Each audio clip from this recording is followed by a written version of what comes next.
of ingenuity and improvisation that I think the Marines can rightly proudly say is one of their specialties. They often don't have something in their manual that says how to do something. They just figure something out, and that's what they had to do here. What were other things, little stories like that really jumped at you of improvisation or fighting these impromptu battles before they were completely evacuated?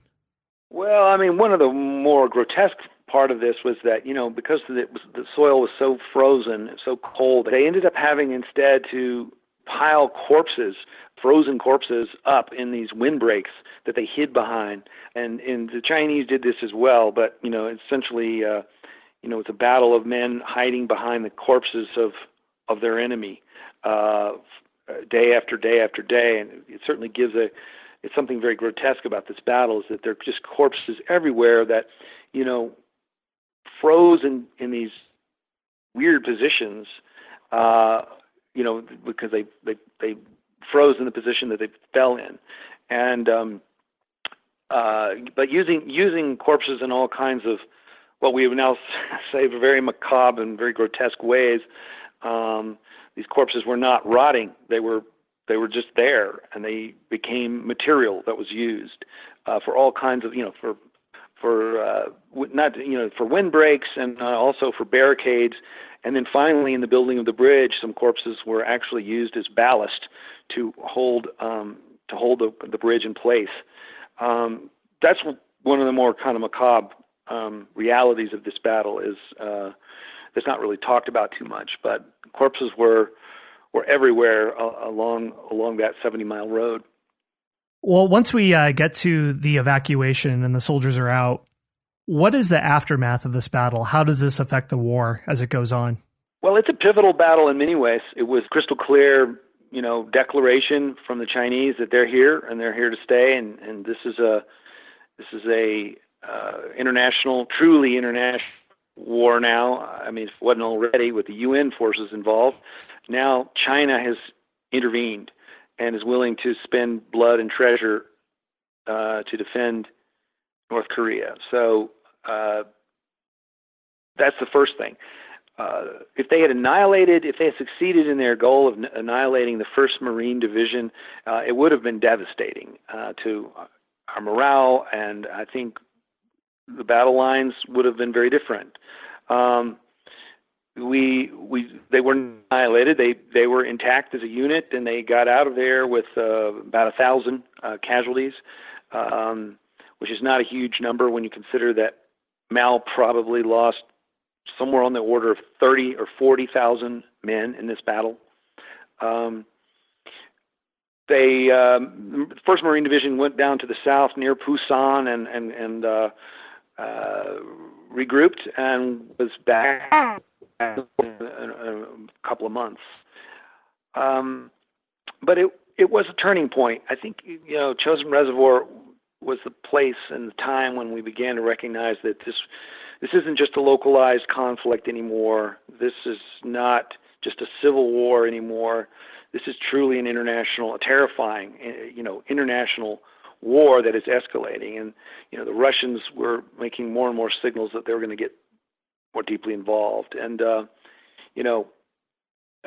was really the first, the opening salvo of the Cold War, the one time early on when the Cold War became very, very hot.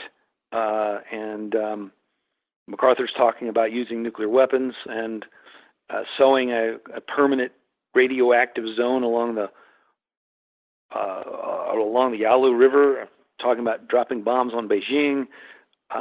It's a terrifying time in our history where we really did almost come to the brink of a international nuclear war, because by this point Stalin had nuclear weapons, and it was a scary time, and one that we need to look back on and try to understand better and try to desperately to avoid these kinds of scenarios happening again. And one of the reasons that it happened, I'm convinced, is that because we did not recognize Mao and did not determine as the legitimate government of the largest, most populous nation on earth, we had no back channels of communication. We had no way of communicating or interpreting his signals.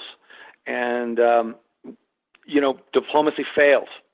So these two armies were sent into this frozen wilderness, and it's like you can now look at it as almost a slow motion, freight train wreck, a collision, and that's because diplomacy had completely and utterly failed. Well, this battle had huge ripple effects. You mentioned that had the Marine unit been completely wiped out, it could have very decidedly affected the war. Who knows if North Korea had controlled the entire peninsula? Well, North Korea is a much more unpleasant place to be than South Korea for sure. But to tie all these things together, what do you think are other legacies of the Chosin Reservoir, and what do you hope people take out of the story as they read about it?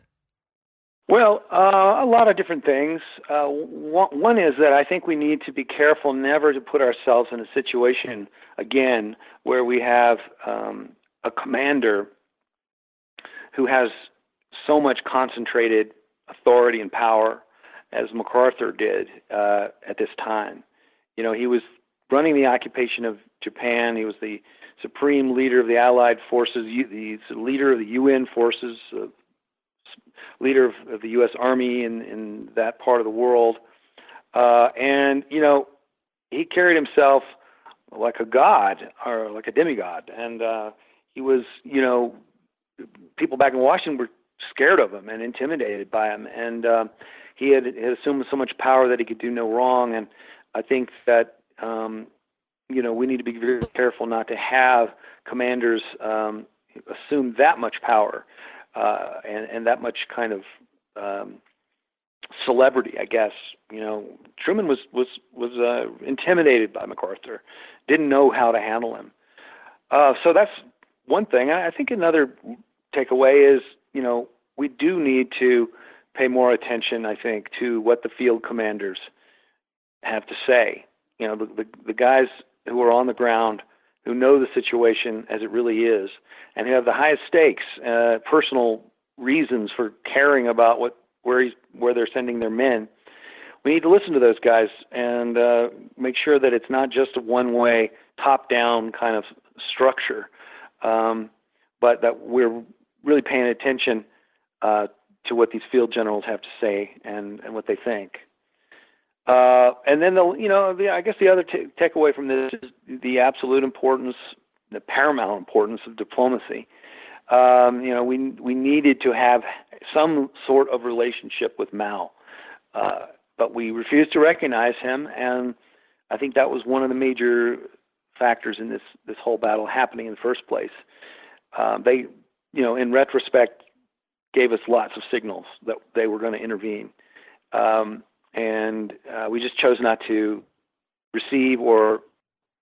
Yeah, there are definitely themes here that you fleshed out that are good principles to understand and exist timelessly across much of military history. So, Hampton, thank you for sharing all this with us. The book is On Desperate Ground, The Epic Story of Chosin Reservoir, the greatest battle of the Korean War. So, Hampton, thank you for joining us. It's been a pleasure. Thanks so much. So that is the episode for today. First off, I want to give a shout out to the Spy Masters for the Knowlton's Rangers.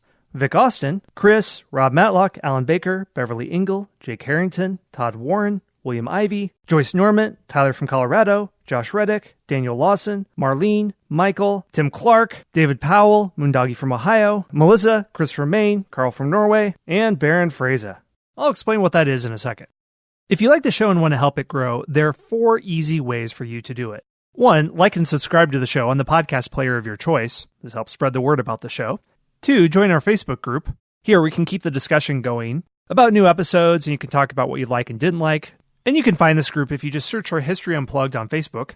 3, we have an online store with t-shirts, phone covers, and other accessories featuring awesomely bad history puns that were crowdsourced by you, the audience. And you can find that if you go to public.com and look for History Unplugged, or you just go to historyonthenet.com and look for our store there. 4, and this is really the best way to dive deep with History Unplugged, and that's to become one of the Knowlton's Rangers. If you know your American history, you know the Knowlton's Rangers were an elite spy and reconnaissance group in the American Revolutionary War, but it's also the name of the membership program of History Unplugged. You can join at 3 levels. If you join at the level of Scout, you can hear all the episodes of History Unplugged completely ad-free and get early access to new episodes, at least a week early.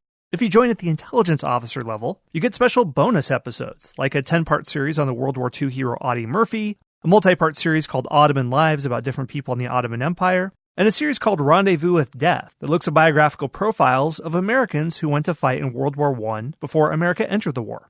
The last level is Spy Master, where you get all that stuff, but you also get 3 hardcover history books, Forging a President, How the Wild West Created Teddy Roosevelt, Race to the Top of the World, Richard Byrd and the First Flight to the North Pole, and The Last Fighter Pilot, the true story of the final combat mission of World War II. Another bonus is you can choose a history topic for me to focus on for an entire episode that can go up to an hour, and I'll answer whatever question you have for me, and you get a shout out at the end of each episode. If you want to learn how to become a member of the Knowlton's Rangers, go to patreon.com/unplugged.